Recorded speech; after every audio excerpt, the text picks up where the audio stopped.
قادم للمكنين، بلاد الحضارة عبر السنين، بلاد الأصالة والفن الأصيل. الجرة في مدخلها عنوان لها في كل حين. مر بأزقة المدينة العتيقة وأنت تعبر سوق الذهب، ستتخيل نفسك سلطانا مرصعا باللآلي والدرر، وتحاذيه سقيفة اليهود أين عمر الأقدمون.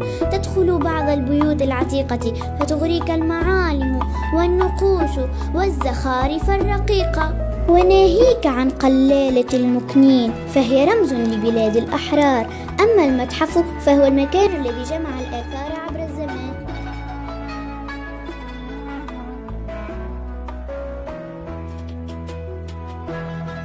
لبستنا التقليدية زينة البنية المكنية متنوعة ومشهورة، تلبسها تولي في أبهى صورة.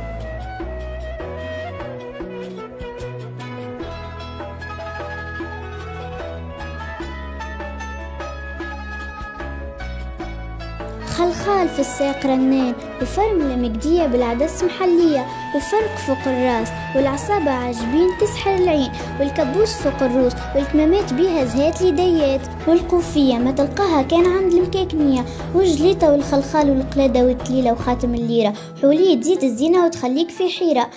ريحانة وتيجار والبنية حلوة في الأنظار، رميات وشملة وحرام، وعروستنا الغالية حضرت وبهات.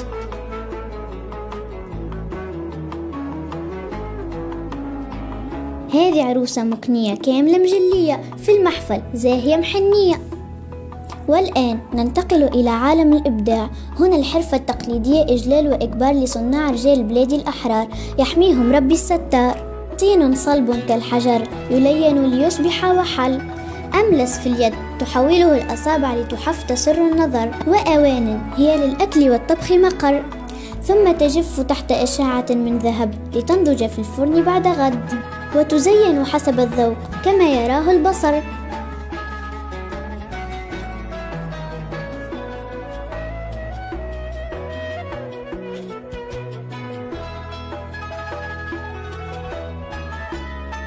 وهذه الأواني الفخارية هي رمز مطبخ الأم المكنية، مرصفة في نظام يسر الأنظار على الطوابق وفي الأركان. عجان بالخير مليان، ومخفية للذخر والخزين مخبية، ونحاسة زمنية فوق النار الطبيعية، قرداش وردانة وصوف منقوش أبيض بالبني ممزوج، يصير كسوة ولا برنوس. وهذا مولداتنا لابسين هاشين باشين فرحانين، يغنيون رفقة يوسف والبندير على خير الخلق المرسلين، وبقدوم رمضان زاهي.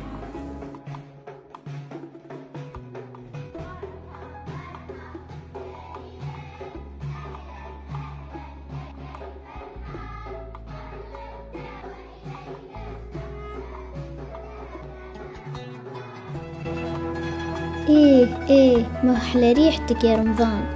هذا مسرد عربي زمني مليان بالكسكسي والعصبان، وسلطة تونسية جيب الشاي إلى المكاكنية، وجي شقان الفطر والطاولة تملات باللوكلات، شربتنا شربة شعير تفوح وترد الروح.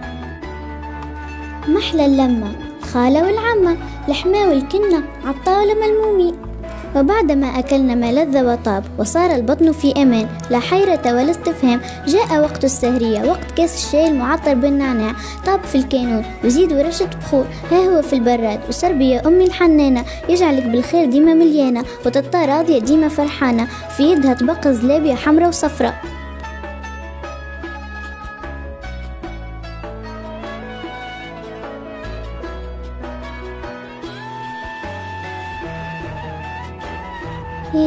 الريحة تفوح وتشهي نفوس، مقروض عربي مقدود بالتمر والجلجلان معموق. محلاه رمضان في ديارنا، ومحلاه جونا ولعب صغارنا، ومحلاها صغارنا كيف تجدد تراث جدادنا وتحيي عاداتنا. الصغار وما فرحة الدار، إن شاء الله ديما عامرة والبركة ديما زايدة.